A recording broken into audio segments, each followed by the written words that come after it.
திருவண்ணாமலையில் சித்தர்கள் அதிகமாக இருப்பதற்கான காரணம் தெரியுமா?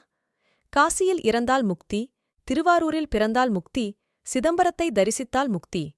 ஆனால் திருவண்ணாமலை அருணாச்சலேஸ்வரரை நினைத்தாலே முக்தி.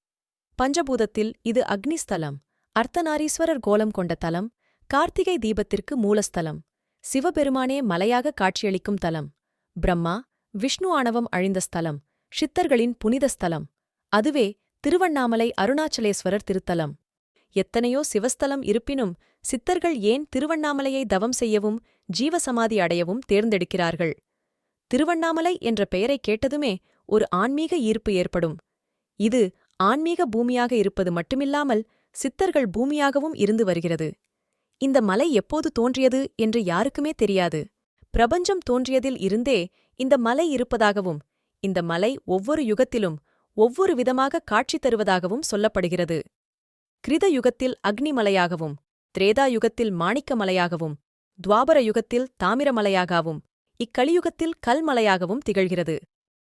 அண்ணுதல் என்றால் நெருங்குதல் என்று பொருள். அண்ணாமலை என்பதற்கு நெருங்கவே முடியாத என்ற பொருளை தருகிறது.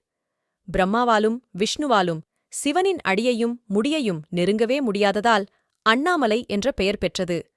அருணம் என்றால் சிவப்பு நிறத்தில் இருக்கும் நெருப்பு, சலம் என்றால் மலையை குறிக்கும்.